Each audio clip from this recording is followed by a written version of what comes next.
नमस्कार विद्यार्थी मित्रांनो, इयत्ता 9वी विषय भूगोल. आज आपण चौथे प्रकरण बाह्य प्रक्रिया भाग 2 पाहणार आहोत.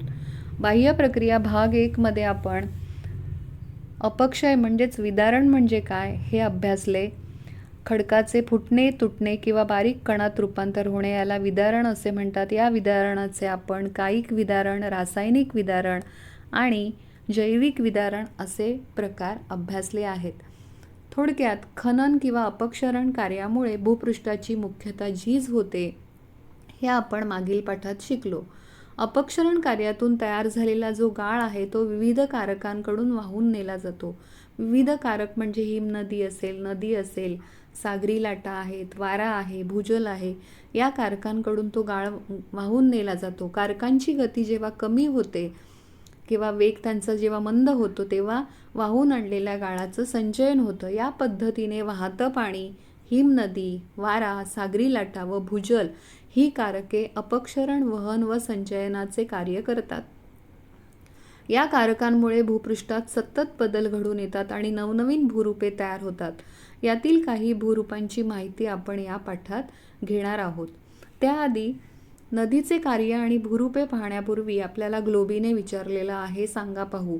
ओहोळ, ओढा, नाला, नदी यात तुम्ही कसा फरक कराल? पावसाळ्यामध्ये जेव्हा आपण एखाद्या घाटातून प्रवास करत असतो तेव्हा तुम्हाला डोंगरमाथ्यावरून अनेक छोटे छोटे प्रवाह, पाण्याचे प्रवाह वाहताना दिसतात. ते लहान लहान प्रवाह म्हणजेच ओहोळ होत. असे अनेक ओहोळ एकत्र येऊन ओढा तयार होतो. असे अनेक ओढे एकत्र आले की नाला तयार होतो आणि असे अनेक नाले एकत्र येऊन जो मोठा पाण्याचा प्रवाह तयार होतो त्यालाच नदी असे म्हणतात. थोडक्यात नदी म्हणजे काय तर भौगोलिक उत्तर आपल्याला अशा पद्धतीने सांगता येईल की नैसर्गिकरित्या एकत्रित झालेला पाण्याचा ओघ गुरुत्वाकर्षण शक्तीच्या प्रभावामुळे, गुरुत्वाकर्षण शक्ती म्हणजेच जमीन कोणतीही वस्तू आपल्या स्वतःकडे खेचून घेते याला गुरुत्वाकर्षण शक्ती असे म्हणतात. त्यामुळे उंच उडवलेला चेंडू सुद्धा जमिनीवर खाली परत येतो. भूपृष्ठावर उताराच्या दिशेने पाण्याचा ओघ वाहू लागतो व स्वतःचा मार्ग आखत जातो. याला जलप्रवाह असे म्हणतात.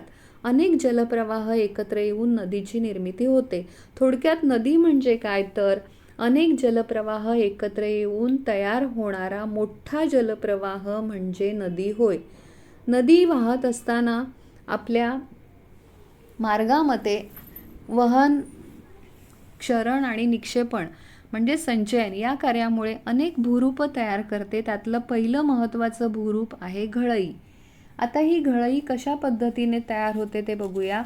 ज्या वेळेला पर्वतीय प्रदेशातून नदी वाहत असते, वेगाने वाहत असते, त्यामुळे उताराच्या दिशेने ती वाहत असल्यामुळे तिचा वेग जास्त असतो आणि तिच्या पात्रामध्ये खडकांचे मोठे अणुकुचीदार तुकडे पण वेगाने त्या पाण्याबरोबर वाहत असतात.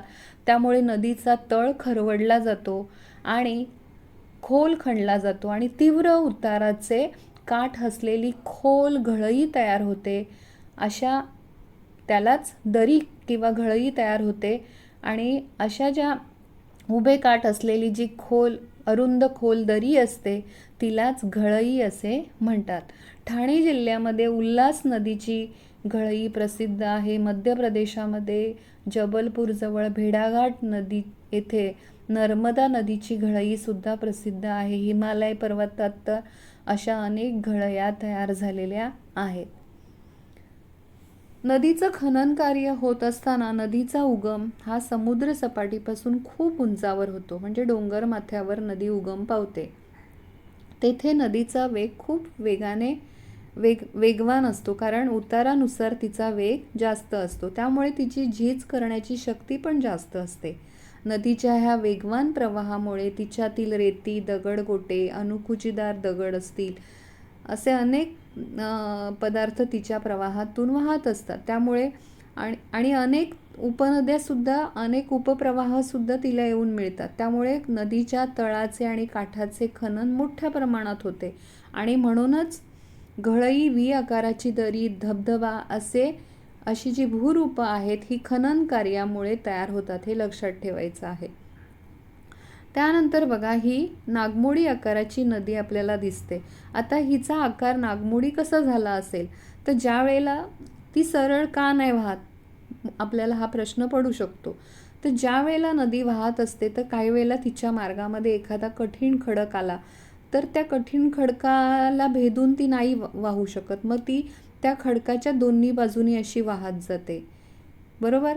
आणि मग पुन्हा तिचा एकत्रित ती आलेली आहे. पुन्हा वाहत असताना तिच्या मार्गामध्ये पुन्हा एखादा कठीण खडकाचा भाग आला तर ती आपला प्रवाह असा त्याच्या बाजूने ती वाहत जाते आणि नागमोडी आकार घेत जाते आणि अशा पद्धतीने नागमोडी प्रवाह तयार होतात. तर थोडक्यात हे सुद्धा खनन कार्यामुळेच होत असतं, हे लक्षात ठेवायचं आहे. नदीच्या वहन आणि निक्षेपण कार्यामुळे वाहते ती आणि वाहता वाहताच तिचा काही गाळ आहे तो एखाद्या ठिकाणी ती साठवते. तर वहन आणि निक्षेपण कार्यामुळे नागमोडी आकाराची नदी तयार होते किंवा वळणं तयार होतात. पुढचं भूरूप बघूया आपण. नदीच्या पात्रामध्ये जेव्हा पूर येतो, नदीचं पात्र पाण्याने भरलेलं आहे, पण जेव्हा पुरामुळे नदीचं पात्र पाणी ओलांडतं, म्हणजे पाणी दोन्ही काठावरून व्हायला लागतं, त्यावेळेला ते पाणी आजूबाजूच्या प्रदेशामध्ये पसरलं जातं. त्यावेळेला तिच्या प्रवाहाबरोबर आलेला गाळसुद्धा दोन्ही काठावर साठवला जातो आणि नदीचे काठ असे उंच होतात, त्याला पूरतट असे म्हणतात. दोन्ही बाजूला बघा नदीच्या दोन्ही काठाला हे पूरतट तयार झालेले आहेत. आणि ज्या वेळेला काही गाळ मैदानी प्रदेशामध्ये सगळीकडे पसरला जातो त्याला पूर मैदान असे म्हणतात. ते गाळाचं मैदान किंवा पूर मैदान असं म्हटलं जातं. तर अशा प्रकारे पूर मैदान आणि पूरतट हे नदीच्या संचयनामुळे किंवा वहन आणि संचयनामुळे हे भूरूप तयार झालेलं आहे, लक्षात ठेवा. पहा बरे जमते का, आपल्याला ग्लोबीने प्रश्न विचारलेला आहे. काय प्रश्न विचारला आहे की नदीच्या कार्यामुळे तयार झालेल्या काही भूरूपांची छायाचित्र दिली आहेत, ती पाहायची आहेत आपल्याला. ती भूरूपं नदीच्या कोणत्या कार्यामुळे तयार झाली असावीत ते छायाचित्राखालील चौकटीत लिहायचे आहे. त्यामुळे आता हे आपण पाहू शकतो की हे पंखाकृती मैदान आहे. तर पंखाकृती मैदान म्हणजे नेमकं काय, तर थोडक्यात सांगायचं झालं तर नदीच्या उगमाजवळील प्रदेशात, उगम म्हणजे काय, तर जिथे नदी उगम पावते, जिथून सुरुवात होते नदीची, तिला उगम म्हणतात. आणि नदीचं मुख म्हणजे शेवट, हे लक्षात ठेवा. तर नदीच्या उगमाजवळील प्रदेशामध्ये तिला अनेक उपनद्या सुद्धा येऊन मिळतात. अनेक म्हणजे आपण म्हटलं की एक ओहळ वाहतो, मग अनेक ओहळ एकत्र येतात, अनेक ओढे एकत्र येतात. तसं नदीच्या उगमाजवळील प्रदेशात अनेक उपनद्या तिला येऊन मिळतात आणि ह्या उपनद्या मुख्य नदीच्या काठावर काही गाळाचं संचयन करतात आणि त्यापासून पंख्याच्या आकाराची, बघा असा पंखा दिसतो ना, हाताने वारा घालतात तो पंखा, त्याच्या आकाराची ही मैदानं तयार होतात. त्याला पंखाकृती मैदान असे म्हणतात. तर हे नदीच्या संचयन कार्यामुळे होणारं भूरूप आहे, हे लक्षात ठेवा. त्यानंतर इथे आपल्याला पूरतट आणि पूर मैदान ह्याचं ओरिजिनल चित्र दाखवलेलं आहे. जसं आपण मगाशी आकृती पाहिली की हे नदीचं पात्र आहे, नदीच्या पात्रात हे पाणी दिसते आपल्याला, नदी वाहते. जेव्हा पूर येतो तिला तेव्हा ते पाणी ह्या प्रदेशामध्ये सगळीकडे पसरलं जातं आणि तिचा गाळसुद्धा दोन्ही काठावर पसरला जातो, त्याला पूरतट असे म्हणतात. आणि काही गाळ हा सगळीकडे असा मैदानी प्रदेशामध्ये सर्वदूर असा पसरला जातो, त्याला पूर मैदान असे म्हणतात. तर अशी ही जी पूर मैदानं आहेत, गंगेचं मैदान, त्या गंगा यमुना ह्या नद्यांची जी मैदानं आहेत ती मैदानं खूप सुपीक आणि गाळाची मैदानं म्हणून प्रसिद्ध आहेत. तिथे चांगल्या प्रकारचं पिकांचं उत्पादन होतं, कारण नदीच्या प्रवाहातून अनेक गाळ जो आहे तो सगळ्या दोन्ही काठांवर पसरला जातो आणि त्या गाळातून चांगल्या प्रकारचे पिकांचं उत्पन्न शेतकऱ्याला मिळत असतं. त्यामुळे ती सुपीक मैदानं म्हणून प्रसिद्ध आहेत, हे लक्षात ठेवा. तर पूरतट आणि पूर मैदान हे सुद्धा नदीच्या वहन आणि संचयन या कार्यामुळे होणारी भूरूपं आहेत. पुढे बघूया. ही आहे व्ही आकाराची दरी. आपण मगाशी घळई म्हणजे काय ते पाहिलं. ज्या वेळेला पर्वतीय प्रदेशामध्ये नदी जेव्हा वेगाने वाहत असते त्या नदीच्या प्रवाहाबरोबर अनेक मोठे खडक, अणुकुचीदार तुकडेसुद्धा त्या प्रवाहाबरोबर वेगाने वाहत असतात. त्यामुळे नदीचा तळ खरवडला जातो आणि अधिक खोल खणला जाऊन तीव्र उतारात बघा दोन्ही बाजूने तीव्र उतार असलेली खोल दरी अशी तयार होते आणि या दरीलाच व्ही आकाराची दरी असे म्हणतात. बघा व्ही कसा असतो त्या पद्धतीची ही दरी तयार झालेली आहे आणि अशा ह्या दऱ्या तयार होतात. हिमालय पर्वतात अशा पद्धतीच्या व्ही आकाराच्या दऱ्या तयार झालेल्या आहेत. म्हणजेच व्ही आकाराची दरी ही नदीच्या खनन कार्यामुळे तयार होते, लक्षात ठेवा. म्हणजे या चौकटीमध्ये उत्तर काय येईल? खनन कार्यामुळे तयार होणारं भूरूप म्हणजे व्ही आकाराची दरी. पुढे बघूया. हा आहे त्रिभुज प्रदेश. आता त्रिभुज प्रदेश म्हणजे नेमकं काय? तर ज्या वेळेला नदी समुद्रास किंवा सरोवराला जायला मिळते, नदीचं म्हणजे शेवट नदी त्यानंतर मग ती समुद्राला मिळते, त्यावेळेला तिने वाहून आणलेला गाळसुद्धा तिचा वेग मंद झालेला असतो. परंतु जो गाळ आहे तो समुद्रात न जाता तो काठावरच इथे साठला जातो आणि त्यामुळे नदी अनेक शाखांनी त्या समुद्राला मिळते. बघा इथे तीन भाग झालेले आहेत. नदी इकडनं वाहत आलेली आहे, तिचा गाळ इकडे मध्यभागी साठवला, त्यामुळे ती दोन वितरिकांनी अशी समुद्राला मिळालेली आहे. त्या वितरिकांचे अनेक उपप्रवाह तयार होऊन असा त्रिकोणाकृती जो प्रदेश तयार होतो, गंगेच्या मुखाशी किंवा मिसिसिपी नदी आहे, नाईल नदी आहे, गोदावरी नदी आहे, या नद्यांच्या ज्या मोठ्या लांबीने मोठ्या आकाराच्या नद्या आणि भरपूर पाणी असणाऱ्या ज्या नद्या आहेत त्यांच्या मुखाशी अशा प्रकारचे त्रिभुज प्रदेश, त्रिकोणाकृती मैदानं तयार झालेली आहेत. त्याला त्रिभुज प्रदेश असं म्हणतात. हे नदीच्या वहन आणि संचयन कार्यामुळे होणारं भूरूप आहे, हे लक्षात ठेवा. ग्लोबी आपल्याला विचारत आहे, जरा विचार करा. कोकणच्या किनारपट्टीवर अनेक खाड्या आहेत पण त्रिभुज प्रदेश नाही, असे का? तर मोठ्या लांबीच्या नद्यांच्या मुखाशी त्यांनी वाहून आणलेल्या गाळाचे निक्षेपण होते. त्यामुळे नदी प्रवाहाला अनेक फाटे फुटतात व नदी अनेक शाखांनी समुद्राला मिळते आणि नदीच्या मुखाशी त्रिभुज प्रदेश तयार होतात. कोकणातील नद्या तुलनेने कमी लांबीच्या आहेत, अधिक वेगवान आहेत. त्यामुळे अशा नद्या तुलनेने कमी गाळ वाहून आणतात आणि याशिवाय कोकण किनारपट्टीचा प्रदेश हा दंतूर किनारा आहे. त्यामुळे कोकणच्या किनारपट्टीवर अनेक खाड्या आहेत पण त्रिभुज प्रदेश नाहीत. लक्षात ठेवा. फक्त आपल्याला या प्रश्नाचं उत्तर थोडक्यात काय लक्षात ठेवायचं आहे की कोकणातील नद्या ह्या तुलनेने कमी लांबीच्या आहेत, अधिक वेगवान आहेत, त्या कमी गाळ वाहून आणतात. त्या कोकणचा किनारा दंतूर आहे, त्यामुळे त्या कोकणच्या किनाऱ्यावर अनेक खाड्या आहेत पण त्रिभुज प्रदेश नाही. ग्लोबी विचारते, शोधा पाहू. नदीच्या नागमोडी वळणाजवळ एखादे सरोवर असते का? असते. कारण काही वेळेला नदी नागमोडी वाहत असली परंतु जेव्हा नदीला पूर येतो तेव्हा ती नदी नागमोडी न वाहता ती सरळ दिशेने व्हायला लागते. मग तिचा जो नागमोडी वळणाचा जो प्रवाह आहे, तो नागमोडी वळण घेतलेला जो भाग असतो तो तसाच राहतो आणि ती अशी सरळ व्हायला लागते. त्यामुळे त्या नागमोडी वळणामध्ये ते पाणी तसंच साठलेलं राहतं आणि अशा प्रकारे त्या भागातून नागमोडी भागातून सरोवरे तयार झालेली आहेत. तुटलेल्या भागातून सरोवरं तयार होतात आणि त्याला नालाकृती सरोवर असे म्हणतात. हे लक्षात ठेवा. सरोवर तयार होतात पण ते कशी असतात? नालाकृती आकाराची असतात.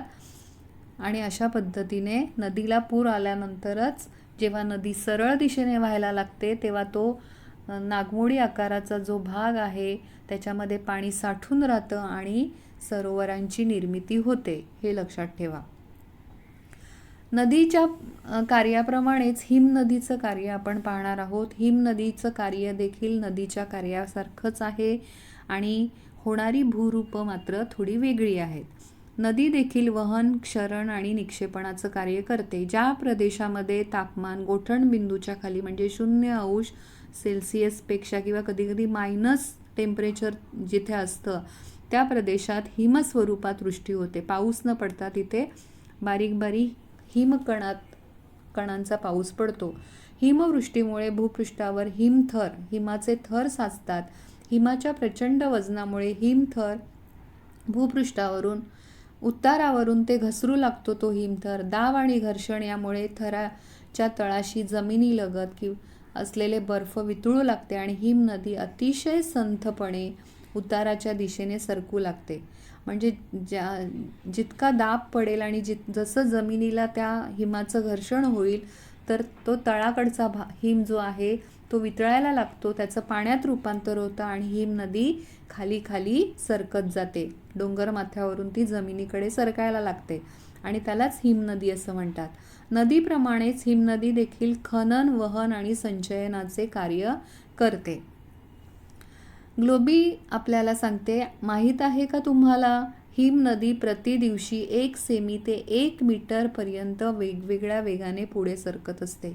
ग्रीनलंडमध्ये जाकोब अशावन ही हिमनदी जगातील वेगवान हिमनद्यांपैकी एक असून ती प्रति दिवशी 46 मीटर्स वेगाने वाहते. हिमनदीच्या वहन, क्षरण आणि निक्षेपणामुळे म्हणजेच वहन, खनन आणि संचयनामुळे वेगवेगळी भूरूपं तयार होतात. जसं हे आहे हिमगवर. हिमगवर म्हणजेच हिमनदीच्या खनन कार्यामुळे हिमाचा तळाकडील भाग हा जास्त झिजला जातो, खणला जातो आणि त्याला खोलगट असा आकार प्राप्त होतो, आरामखुर्चीसारखा आकार प्राप्त होतो आणि असा हा खोलगट जो भाग आहे त्यालाच हिमगवर असं म्हणतात. त्यावेळेला वरचं जे टोक आहे हे अगदी टोकदार आणि कड्यासारखा आकार त्याला प्राप्त होतो. त्याला गिरीशृंग असे म्हणतात, हे लक्षात ठेवायचं आहे. आणि हे जे हिमनदीचं कार्य आहे हे आपल्याला प्रश्न काय विचारला आहे की कोणत्या वहन, क्षरण आणि संचयन यापैकी हे कोणत्या प्रकारचं कार्य आहे. तर हिमगवर आणि गिरीशृंग ही जी कार्य आहेत ही खनन कार्यामुळे तयार होणारी भूरूपं तयार झालेली आहेत. म्हणजे खनन असा ह्या चौकटीमध्ये आपल्याला उत्तर देता येईल. खनन कार्यामुळे ही भूरूपं तयार होतात, हिमगवर आणि गिरीशृंग, हे लक्षात ठेवा. पुढे आहे हिमोड. हिमोड म्हणजेच काय तर हिमनदीने वाहून आणलेला जो गाळ असतो त्यालाच हिमोड असे म्हणतात. हिमोड म्हणजेच हिमनदीने वाहून आणलेला गाळ. हा गाळ हिमनदी वेगवेगळ्या ठिकाणी साठवते. काही वेळेला ती काठावर साठवते, दोन्ही काठावर त्याचं संचयन करतं. हा जो निळ्या रंगाने आपल्याला दिसतोय तो आहे त्या हिमनदीने वाहून आणलेला गाळ. तो दोन्ही काठाला साठवला म्हणून त्याला पार्श्व हिमोड असे म्हणतात. मध्यभागी जो गाळ साठवला जातो हिमनदीचा त्याला मध्य हिमोड म्हणतात. शेवटी जो गाळ ती सोडून पुढे नदी वाहत जाते आणि गाळ तो शेवटच्या टप्प्यामध्ये सोडते त्याला अंत्य हिमोड असं म्हणतात. आणि दोन्ही काठावर जो गाळ साठवला जातो ह्या दोन्ही काठावर त्याला पार्श्व हिमोड म्हणतात. लक्षात ठेवा, मध्यभागी साठवणाऱ्या गाळाला मध्य हिमोड आणि शेवटच्या गाळाला अंत्य हिमोड असे म्हणतात.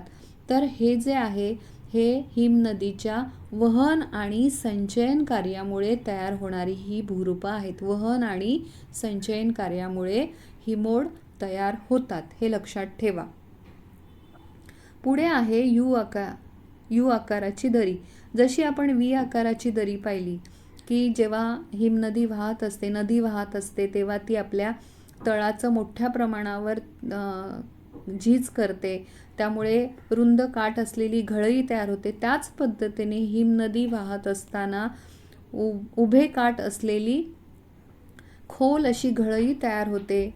यू आकार त्याला प्राप्त होतो. नदीमुळे व्ही आकाराची दरी तयार होते, तर हिमनदीमुळे काठाची पण झीज केली जाते आणि तळाकडील काठाची आणि तळभागाची झीज होते आणि यू आकार असा प्राप्त झालेला आहे. त्यामुळे हिमनदीच्या खनन कार्यामुळे यू आकाराची घळई तयार झालेली आहे. ते उत्तर येईल, खनन कार्यामुळे यू आकाराची घळई तयार होते. पुढे आहे हिमोड. हे आपण मगाशी आकृतीच्या द्वारे स्पष्ट केलं. इथे आपल्याला ओरिजिनल फोटो दाखवलेला आहे की हा हिमोड कसा हिमनदीने वाहून आणलेला आहे. बघा, मध्यभागी हा साठवलेला आहे, त्याला मध्य हिमोड म्हणतात. आणि दोन्ही काठावर हा जो गाळ, हिमनदीने वाहून आणलेला गाळ साठवलेला आहे, त्याला पार्श्व हिमोड असे म्हणतात. तर हिमनदीच्या वहन आणि संचयन कार्यामुळे हिमोड तयार होतं. वहन आणि संचयन. त्यानंतर आहे ही मेषशिला. मेषशिला हा जो प्रकार आहे हा खनन कार्यामुळे तयार होतो. एखाद्या वेळेला हिमनदी वाहत असताना खडक एखादा तिच्या मार्गामध्ये आला तर त्या खडकाची मोठ्या प्रमाणावर झीज होऊन अशा पद्धतीचे खडक आपल्याला तिथे पाहायला मिळतात. बर्फाळ प्रदेशामध्ये दुरून बघितलं तर आपल्याला एखाद्या मेंढ्यासारखा तो खडक दिसतो आणि म्हणून त्याला मेषशिला, शिला म्हणजे दगड आणि मेष म्हणजे मेंढा, तर एखाद्या मेंढ्याच्या आकाराचा हा खडक दिसतो म्हणून त्याला मेषशिला असं म्हणतात. मेषशिला हा सुद्धा खनन कार्यामुळे होणारं भूरूप आहे. पुढचं भूरूप आहे लोमती दरी. ज्या वेळेला आपण पर्वतमाथ्याच्या हा पर्वतीय भाग आहे आणि त्याच्या पायथ्याशी उभे असतो तेव्हा जी हिमनदी वाहत असते ती हिमनदी आपण पाहिली तर त्या काही ज्या हिमनद्या आहेत डोंगरमाथ्यावरून वाहणाऱ्या त्या अक्षरशः लोंबकळताना दिसतात. असं वाटत असतं की त्या वरून लोंबत आहेत, कारण त्यातून हिमाचा वर्षाव होत असतो. त्यामुळे त्या धबधब्याच्या सारख्या बघा ही हिमनदी आपल्याला दिसते, ती लोंबकळताना दिसते आणि म्हणून तिला लोमती दरी असं म्हणतात. तर हिमाच्छादित प्रदेशात अशा प्रकारे हिमनदीच्या खनन कार्यामुळे, उत्तर येईल, खनन कार्यामुळे ह्या लोमत्या दऱ्या तयार झालेल्या आहेत. त्यानंतर इथे हिमोड कटकाचा ओरिजिनल असा फोटो आपल्याला दाखवलेला आहे. तर हिमोड कटक म्हणजे काय, तर काही वेळेला हिमाचे वाळू किंवा दगड किंवा जी काही माती आहे त्याचे असे ढीगच्या ढीग आपल्याला जिथे तिथे पसरलेले दिसतात. तर ह्यालाच हिमोड कटक असं म्हटलं जातं. काही वेळेला हिमनदीच्या भागामध्ये तीव्र उताराच्या लांबच लांब पसरलेल्या वाळूचे आणि लहान दगडांचे मिश्रण असलेले नागमोडी आकाराच्या, बघा ही नागमोडी आकार कुठे कुठे आलेले आहेत, तर नागमोडी आकाराच्या ह्या टेकड्या तयार झालेल्या आहेत. त्याच्यामध्ये काय असतं, पूर्ण हिमनदीने वाहून आणलेला गाळ असतो, त्यामध्ये वाळू असते, लहान दगडांचं मिश्रण असतं आणि असे नागमोडी आकाराच्या ह्या टेकड्या तयार झालेल्या आहेत. त्याला हिमोड कटक किंवा त्याला एस्कर असं देखील म्हणतात. तर हे सुद्धा हिमोड कटक किंवा वहन आणि संचयन कार्यामुळे होणारं भूरूप आहे. आपल्याला ग्लोबी विचारते, सांगा पाहू, भारतात हिमनदीचं कार्य कुठे पाहायला मिळतं? अर्थात आपल्याकडे हिमवर्षाव कुठे होतो? हिमालय पर्वतात. त्यामुळे भारतामध्ये हिमनदीचं कार्य हिमालय पर्वतरांगेत पाहायला मिळते. पुढचा प्रश्न आपल्याला ग्लोबी विचारते, कोणत्या नैसर्गिक प्रदेशात हिमनदीचे कार्य समुद्र सपाटीला पाहायला मिळते? तर कोणता असा नैसर्गिक प्रदेश आहे की तिथे समुद्र सपाटीजवळच हिम किंवा बर्फ आहे? तर आपल्या पृथ्वीगोलावरील दोन्ही ध्रुवाकडचे प्रदेश. तर या दोन्ही ध्रुवीय प्रदेशामध्ये हिमनदीचे कार्य समुद्र सपाटीला पाहायला मिळते. उत्तर येईल ध्रुवीय प्रदेशामध्ये, लक्षात ठेवा. पुढचं आपल्याला कारक पाहायचं आहे वाऱ्याचं कार्य. वाऱ्याच्या कार्यामुळे सुद्धा कशा प्रकारे वहन, क्षरण आणि निक्षेपणामुळे भूरूप तयार होतात ते आपण पाहणार आहोत. हवेच्या हालचालीला वारा असं म्हणतात, हे आपण शिकलेलो आहोत. वारा हे वायुरूप बाह्यकारक आहे. वाऱ्याचे खनन, वहन आणि संचयन कार्य मुख्यतः वाळवंटी आणि कमी पावसाच्या प्रदेशात जास्त प्रभावी असते. या प्रदेशात कायिक विदारण जास्त प्रमाणात असल्याने खडकांचा भुगा आणि वाळूच्या टेकड्या मोठ्या प्रमाणात तिथे असतात. इथे वाऱ्याच्या वहन कार्याला अडथळा कमी असतो, कारण तिथे झाडं नाही आहेत, वनस्पती नसल्यामुळे वारा सुसाट वेगाने वाहत असतो. वाऱ्याबरोबर वाळूच्या कणांचे वहन होत असते आणि वाळूचे कण खूप दूरपर्यंत वाहून नेले जातात.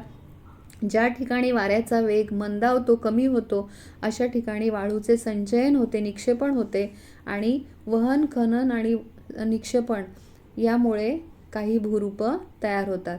त्यातलं पहिलं भूरूप आहे, आकृतीच्या साहाय्याने आपल्याला दाखवलेलं आहे, ते आहे यारदांग. तर यारदांग म्हणजे काय?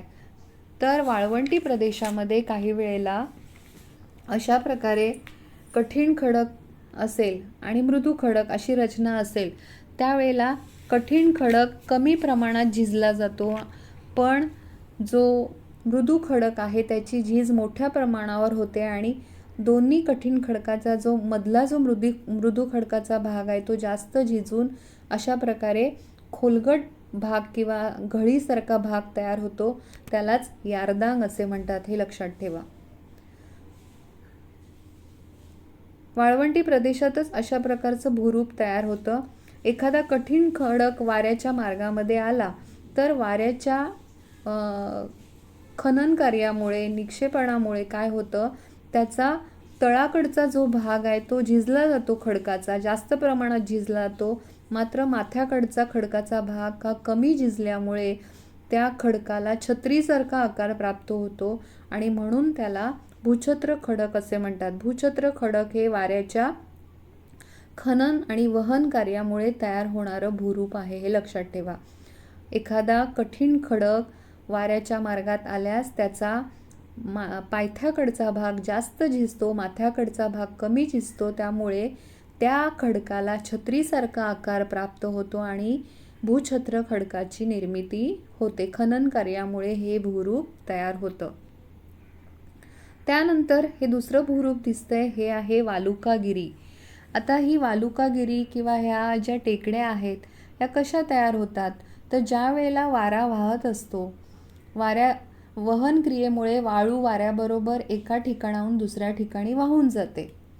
आता ही जी वाळू आहे ही अशी कुठला तरी वाऱ्याची दिशा असेल त्या मार्गामध्ये वाहून जाते. ज्या ठिकाणी वाऱ्याला अडथळा होतो, म्हणजे आता इथून वाऱ्याचा वेग असेल तर ही जी वाळू वाहून आणलेली आहे ती वाऱ्याचा वेग कमी झाल्यावर तो वाळूचा ढीग इथे तयार झालेला आहे आणि ह्या भागावरून वाऱ्याची गती जेव्हा मंद होते तेव्हा या वाळूचं निक्षेपण झाल्याने वाळूच्या ह्या टेकड्या तयार झालेल्या आहेत. आता वाऱ्याने वाहून आणलेले वाळूचे बारीक कण वाऱ्याचा वेग कमी झाल्यास त्या वाळूचे निक्षेपण होऊन चंद्रकोरीसारख्या ह्या टेकड्या तयार होतात. बारखण म्हणजे काय? तर चंद्रकोरीसारख्या अशा ह्या टेकड्या तयार होतात. या टेकड्यांनाच बारखण असे म्हणतात. अशा टेकड्या निर्माण होण्यासाठी वारा जो आहे तो एकाच दिशेने वाहणे आवश्यक असते. एकाच दिशेने जेव्हा हा वारा वाहत असतो तेव्हाच अशा ह्या चंद्रकोरीसारख्या टेकड्या तयार होतात, त्यालाच बारखण असे म्हणतात. तर बारखण हे जे भूरूप आहे हे वाळूच्या वहन आणि संचयन कार्यामुळे होणारं भूरूप आहे. इथे आपल्याला चौकटीमध्ये काय लिहावं लागेल? वहन आणि संचयन कार्यामुळे बारखणाची निर्मिती होते. पुढचं भूरूप आहे उर्मिचिन्ह. काही वेळेला वाळवंटी प्रदेशामध्ये अशा पद्धतीचे वहन कार्य होत असताना, वाळूचे कण किंवा वाळू वाहत असताना बघा इथे तुम्हाला अशा पद्धतीचं काही डिझाईन दिसेल वाळूची आणि या डिझाईनलाच उर्मिचिन्ह असं म्हटलेलं आहे. वाळूच्या वहन कार्यामुळेच अशा प्रकारे हे उर्मिचिन्ह तयार होत असतात. वहन आणि संचयन कार्यामुळे, कारण वाळूचा वेग असा एकाच दिशेने वाळू वाहत असते. कधी कधी आपल्याला समुद्रकिनारी सुद्धा लाटांच्या सततच्या लाटा जेव्हा किनारी भागामध्ये येत असतात समुद्रकिनारी, तेव्हा सुद्धा वाळूमध्ये अशा प्रकारची ही उर्मिचिन्ह पाहायला मिळतात.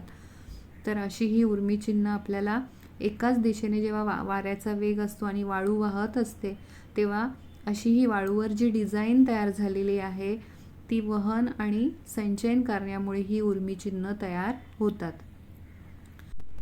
वाळवंटी प्रदेशात वाऱ्याच्या एकाच दिशेने वाहण्यामुळे तलवारीच्या आकाराच्या लांबच लांब टेकड्या तयार झालेल्या दिसतात. त्याला सैफ वाळूच्या टेकड्या असे म्हणतात. ह्या ज्या सैफ टेकड्या आहेत वाऱ्याच्या वहन आणि संचयन कार्यामुळे तयार होणारं हे भूरूप आहे. पुढचं आहे यारदांग. हे सुद्धा वाळवंटी प्रदेशामध्ये वाऱ्याच्या मार्गामध्ये एखादा खडक आला तर त्या खडकाची जी झीज मोठ्या प्रमाणात होते आणि मृदू खडकाची झीज मोठ्या प्रमाणात होते, त्याच वेळेला कठीण खडक हा तसाच राहतो आणि त्या दोन्ही कठीण खडकांच्या मध्ये खोलगट जो भाग तयार होतो त्याला यारदांग असे म्हणतात. वाऱ्याच्या खनन कार्यामुळे हे भूरूप तयार होतं. पुढचं आहे हमादा. वारा वाहून गेल्यानंतर, पूर्ण वारा वाहून गेल्यानंतर काही जड किंवा मोठ्या आकाराचे वाळूचे कण, दगड, गोटे जे आहेत ते वाऱ्याला वाहून नेणं शक्य नसतं.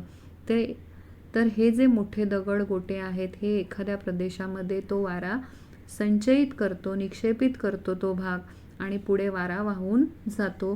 त्याला हमादा असं म्हणतात. म्हणजे मोठ्या आकाराचे जे दगड गोटे आहेत त्याला हमादा असं म्हटलेलं आहे. वाऱ्याच्या वहन आणि संचयन कार्यामुळे होणारं हे भूरूप आहे. तर अशा पद्धतीने आपल्याला आता ह्या आकृती ही जी आहे ही आकृती साधारण असा प्रश्न विचारला की खालील आकृत्या कोणत्या भूरूपाशी संबंधित असतील. तर अशा प्रकारचं वाळवंटी प्रदेशातलं भूरूप आत्ताच आपण मगाशी बघितलं की एखाद्या खडक वाऱ्याच्या मार्गात आला तर त्याचा पायथ्याकडचा भाग जास्त झिजतो, मात्र माथ्याकडचा भाग कमी झिजतो आणि त्या खडकाला छत्रीसारखा आकार प्राप्त होतो आणि भूछत्र खडकाची निर्मिती होते. म्हणजेच ही आकृती भूछत्र खडकाच्या भूरूपाशी निगडीत आहे. बघितलं. त्यानंतर ही वाऱ्याच्या एकाच दिशेने वाहण्यामुळे वाऱ्याचा वेग मंदावला की वाळू एखाद्या ठिकाणी निक्षेपित होते, संचयित केली जाते आणि अशा ह्या टेकड्या निर्माण होतात. तर हे वाळवंटी प्रदेशातील टेकडीचं उदाहरण आहे. वाळवंटी प्रदेशातील असे हे बारखंड तयार झालेले आहेत, वाळूच्या टेकड्या तयार झालेल्या आहेत. तर त्याच्याशी संबंधित ती आकृती होती, हे लक्षात ठेवा. हे आहे दोन कठीण खडकांच्या मधला जो मृदू खडकाचा भाग आहे हा मोठ्या प्रमाणावर झिजून अशा प्रकारे यारदांग या भूरूपाची निर्मिती होते. म्हणजेच मागील आकृती ही यारदांग या भूरूपाशी संबंधित आहे. वाळवंटी प्रदेशातच वाऱ्याच्या वहन कार्यामुळे तलवारीच्या आकाराच्या ह्या टेकड्या तयार होतात. त्यालाच आपण काय म्हटलेलं आहे, सैफ टेकड्या असं म्हटलेलं आहे. सैफ वाळूच्या टेकड्यांशी संबंधित ती आकृती होती. तर आज आपण वाऱ्याचं कार्य, नदीचं कार्य आणि हिमनदीचं कार्य हे 3 कार्य पाहिलेले आहेत. ह्या 3 कारकांशी संबंधित भूरूप पाहिलेली आहेत. पुढील भागामध्ये आपण भूजलाचे कार्य आणि सागरी लाटांचे कार्य पाहणार आहोत. तोपर्यंत इथेच थांबूया. धन्यवाद.